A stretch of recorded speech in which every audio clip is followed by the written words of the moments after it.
Ah, une carte d'alimentation ici, j'ai des boîtiers PC au design unique et quelques échantillons qui viennent d'arriver que j'ai super hâte de tester et ceux-ci sont disponibles dès maintenant.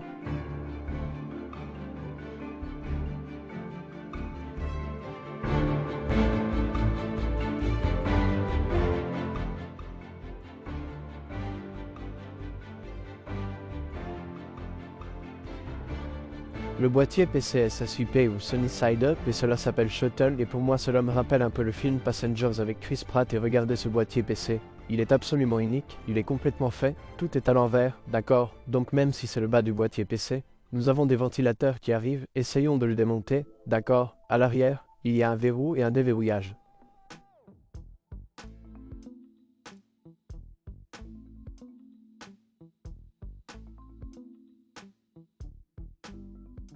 Et maintenant, nous pouvons retirer ce dessus et ce que nous pouvons voir sur le dessus est qu'il y a ce couvercle ici aussi et en dessous ici se trouve votre carte Mario, donc vous pouvez facilement en retirant simplement ce couvercle du dessus vérifier votre carte Mario et vous savez changer quelque chose, brancher autre chose ici, vous avez une grille pour une certaine ventilation, il y a aussi un cache-poussière qui a un peu glissé pendant le transport, mais je pense que si je le tire juste par l'arrière ici, ok, donc l'arrière se détache aussi, c'est une sorte de design ouvert très intéressant pour donner l'impression qu'il vient d'une sorte de navette spatiale, petite boîte d'accessoires derrière ici, nous avons des vis et puis un autre panneau ressemble.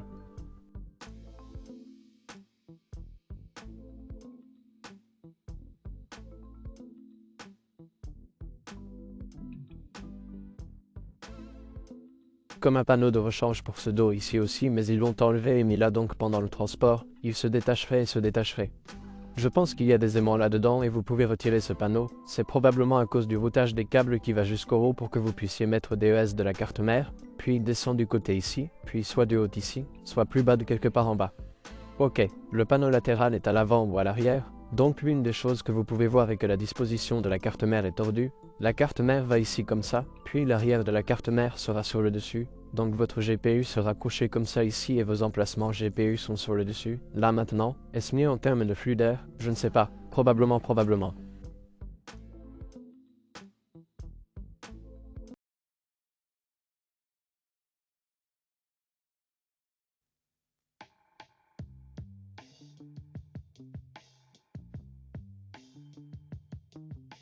Arrière ou haut, comme vous le pensez maintenant, car je vais toujours l'appeler avant et la carte mère à l'intérieur à tourner de 360 mm pour que vous puissiez mettre l'avant là-bas et ensuite obtenir le flux d'air de l'arrière ou du côté avant là-bas.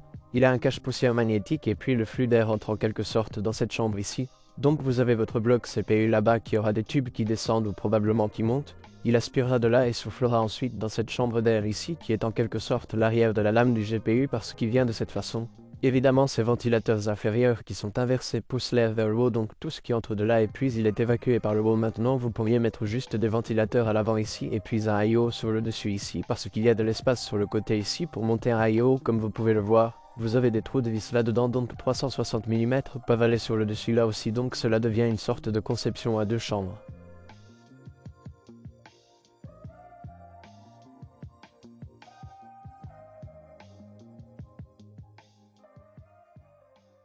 Donc vous avez une admission d'air et vous soufflez cet air vers le haut et ensuite l'IO va le faire sortir, ce qui est une très bonne chose. Je n'ai pas vu de boîtier de carte mère PC incliné à 90 degrés où vous pouvez toujours avoir l'IO sur le dessus. Il est intéressant de regarder sur le site web que je ne peux pas vraiment voir les IO sur le dessus, mais ils sont juste sur le côté maintenant, il y a un support d'affaissement du GPU là-bas, mais c'est une sorte de support d'affaissement du GPU intéressant qui. Cela devrait vraiment fonctionner comme ça parce que de cette façon, le GPU est en quelque sorte suspendu et il s'accroche à ses fentes de vis supérieures, mais vous pouvez avoir si vous avez un gros GPU massif en quelque sorte posé là aussi et évidemment vous pouvez l'emmener plus bas là-bas jusqu'en bas. L'autre chose est qu'il y a une petite lumière cool sur le côté qui illumine le boîtier, vous pouvez voir à cause de ces fentes massives là-bas. Vous pouvez également mettre des cartes mères avec des connecteurs de panneaux arrière là-bas pour vous savez une esthétique ultime très propre sur le dessus du boîtier du PC. Évidemment nous pouvons voir un bouton d'alimentation. Et il y a un petit hub de ventilateur RVB intégré ici aussi. Comme vous pouvez le voir, vous pouvez obtenir différents modes de choses triées. Vos ventilateurs peuvent se brancher là-dedans et puis en haut. C'est là que vous avez votre baisse de carte mère et comme vous pouvez le voir, nous avons déjà mentionné les vis du ventilateur afin que vous puissiez mettre un ventilateur ici pour évacuer par le haut. Vous avez vos emplacements GPU là-bas pour toute votre extensibilité et des emplacements sur le côté. Ce qui est intéressant, vous devez passer le tournevis à travers cet espace là-dedans pour réellement visser. C'est en quelque sorte l'arrière du boîtier, mais il est intéressant de noter que, comme il est conçu, c'est en fait aussi le flux d'air à l'intérieur du boîtier, à part le bas, il aspire également l'air de l'arrière du boîtier afin que l'air puisse entrer. Si vous voulez que le filtre à air soit ici et que vous l'utilisiez comme entrée, vous le laissez allumé. Si vous voulez que ce soit comme échappement, vous le retirez simplement et vos ventilateurs peuvent simplement s'échapper du boîtier. Votre bloc d'alimentation sera posé à plat à l'arrière du boîtier ici et, évidemment, tous les câbles iront de ce côté, donc à l'intérieur du boîtier du PC. Il a l'air très très propre et ce morceau ici est l'endroit où ce panneau est venu.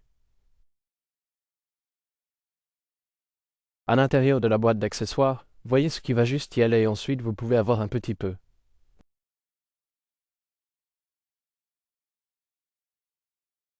du bas et si vous voulez changer les câbles que vous voulez faire sortir, vous pouvez simplement les faire sortir par l'arrière. Maintenant, pourquoi ce câble est-il exactement inclus ici? Je ne sais pas vraiment, c'est un boîtier PC cool, passons au suivant, regardez ceci Evolve X2.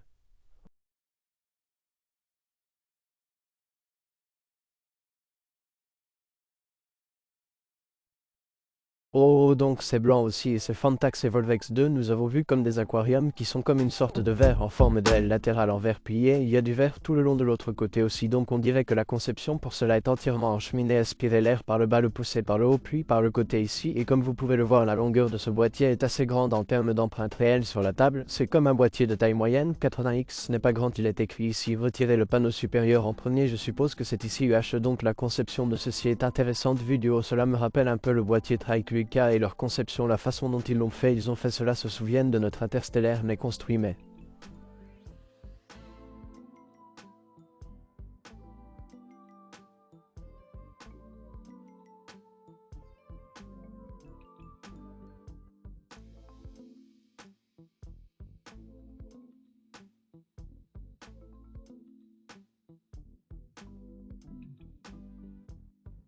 Ensuite, tous les angles sont également inclinés dans l'autre sens. Donc ce n'est pas directement vers le haut, c'est aussi un peu des angles vers le haut, l'interrupteur pour le RVB qui peut également être réinitialisé.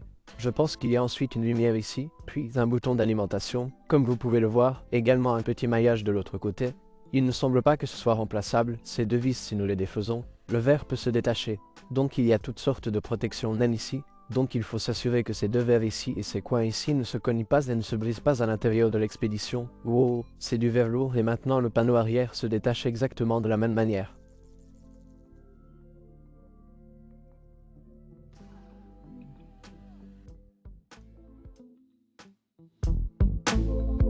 Ou la vitre arrière très similaire au boîtier de la navette précédente, il y a une vis sur le dessus également. Nous n'avons pas réellement besoin de l'enlever car lorsque vous construisez le boîtier du PC, il n'y a aucune raison de l'enlever si vous avez accès à l'arrière ici et à l'avant, c'est plutôt sympa. Il y a un joli design argenté. Je pense que c'est de l'aluminium qui est en quelque sorte plié jusqu'à l'avant et il est intéressant de noter qu'il y a ce morceau ici qui est plié à l'intérieur mais le verre est tranchant à l'extérieur. Vous pouvez le voir ici aussi. Vous pouvez voir que le verre est droit là-dedans mais ensuite il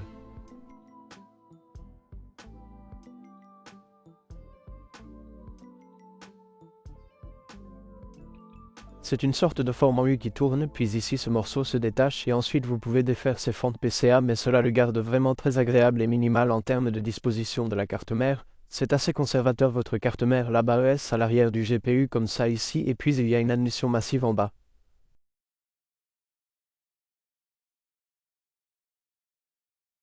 Si vous regardez la grille, ce sont juste de très très grands trous ouverts. Vous pouvez mettre n'importe quoi là-dedans. Donc c'est le cas et vous pouvez voir que même l'alimentation est l'endroit très habituel où elle va aller. Vos fentes de couverture de PCA, curieusement, le travail là-bas n'est pas nécessairement le meilleur. Mais comme il s'agit d'une unité d'échantillon, ce n'est peut-être pas l'unité de production finale.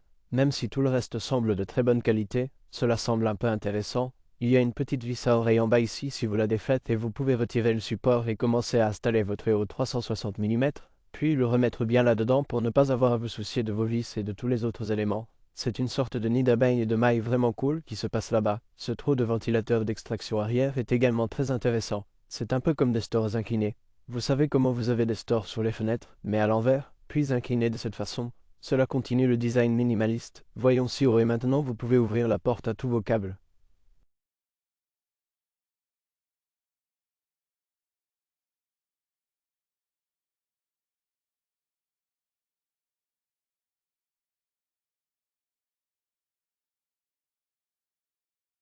Le désordre ne veut pas le voir, ferme-le simplement. Tu as le même support de GPU sur cet aluminium brossé incliné qui fait tout le tour, évidemment de l'autre côté.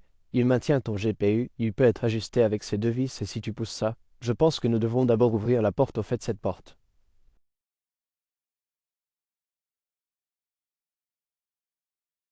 C'est si ça s'articule là-dedans, vous pouvez l'enlever et vous pouvez voir maintenant le bas à l'arrière ou l'avant à l'arrière, comme vous voulez l'appeler ici. Vous avez un boîtier de disque dur de 3,5 pouces qui va là-dedans. Vous pouvez le retirer si vous le souhaitez, tous les câbles vont passer là-bas. Vous avez des câbles préacheminés pour vos ventilateurs et le panneau avant Yo. Vous pouvez également voir la conception de l'arrière de la carte mère qui est de gros trous.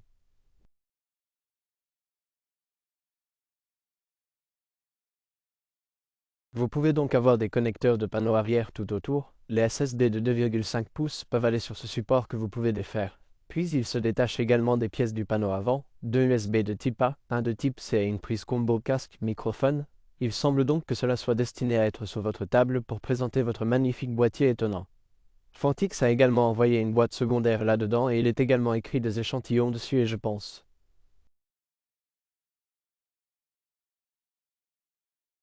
C'est ce que je vais faire, regardons ça d'accord. On dirait qu'on va devoir faire une construction blanche, j'ai juste besoin d'un GPU blanc, c'est la seule chose qui manque. La première chose que je vois, c'est une alimentation Fantax, c'est l'ampli GH80 Plus Platinum, garantie 8 ans. Je me demande si Fantax fabrique ses propres alimentations maintenant, c'était Sony ou un partenariat là-dedans.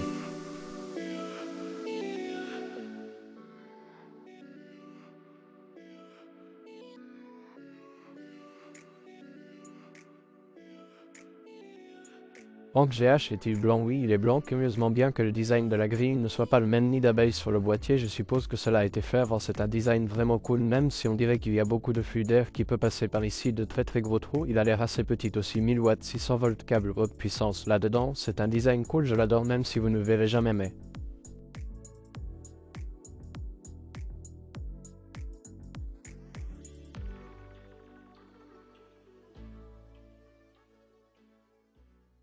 Attendez une seconde, tous ces câbles sont sympas.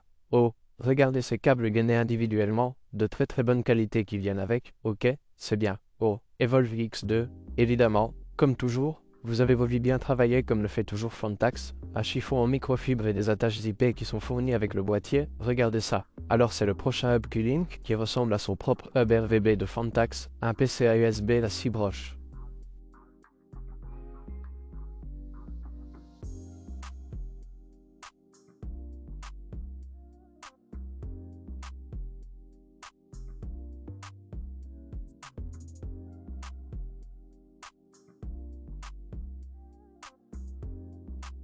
L'un des ventilateurs que vous pouvez mettre là-dedans, ce sont les connecteurs LED à 3 points, puis certains de ces connecteurs intelligents qui ont 6 broches qui vont sur le côté. Je suppose que parce que c'est intelligent et numérique, vous pouvez les connecter en guirlande et vous pouvez toujours voir ce qui se passe dans le logiciel. Il n'y a que 2 ans de garantie. Mais maintenant, ces ventilateurs sont très intéressants comme vous pouvez voir le design. Vous avez un miroir infini au milieu. Je crois que ceux-ci n'ont peut-être pas été publiés comme jamais. Fantax a dit que nous vous les avions envoyés, mais en fait, l'IO devrait être fourni avec les ventilateurs Fantax D30. Rappelez-vous que nous avons fait la construction violette et noire et que nous avions un magnifique PC Fantax. Ce sont juste pour l'esthétique, ok. Je ne sais pas si vous pouvez les acheter, je ne sais pas s'ils sont disponibles. Vérifions-le quand même, au fait, ce n'est pas sponsorisé.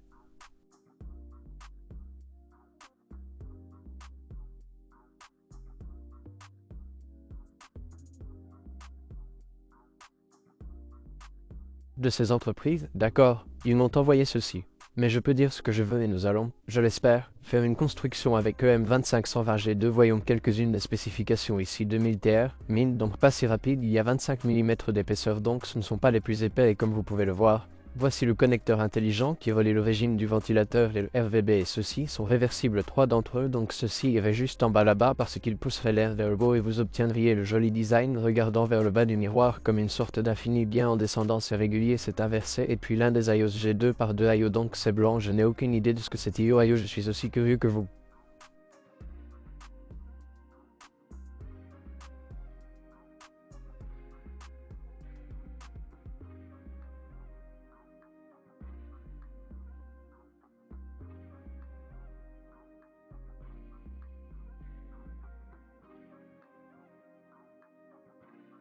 Oh donc c'est le Glacier One M25G2, ok celui-ci a déjà les ventilateurs M25 dessus donc les mêmes que je viens de vous montrer mais évidemment pas inversés mais normaux car ils soufflent l'air par le haut car c'est une conception de cheminée comme vous pouvez le voir voici les ventilateurs exactement le même design derrière il y a le radiateur mais ce que je veux voir c'est ça.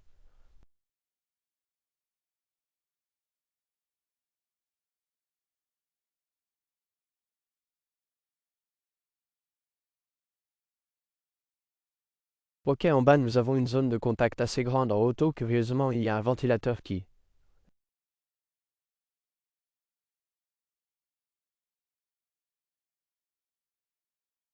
On dirait que ça pourrait aussi être un miroir infini. Oui, ça ressemble aussi à un miroir infini. Donc Glacier One, c'est intéressant. Ça semble être un design assez tech. Je me demande si c'est le cas. Ce n'est écrit nulle part et je ne le vois pas sur la boîte. Il semble y avoir une grille aussi quelque part, mais je ne sais pas où elle est. C'est peut-être encore plus cool si vous avez juste ce ventilateur sur le dessus avec l'infinitif.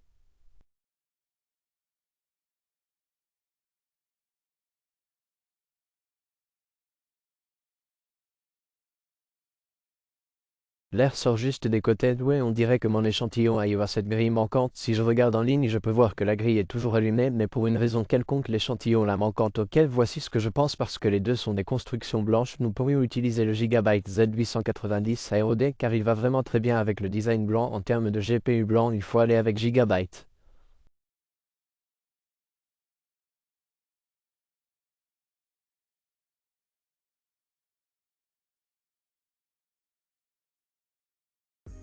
4090, la version glace qui a aussi l'air blanche et massive. Vous avez le ROG Strix qui est également blanc, 4090, je ne sais pas s'il faut un 5090 blanc. Il a l'air assez spectaculaire, maintenant j'aimerais connaître vos suggestions, quelle pièce dois-je utiliser exactement pour ces constructions. Maintenant vous savez que l'esthétique est comme qu'en est-il de l'intérieur. Maintenant dans quel moteur devrions-nous le mettre? Faites-moi savoir ce que vous en pensez dans la section commentaires ci-dessous, au revoir.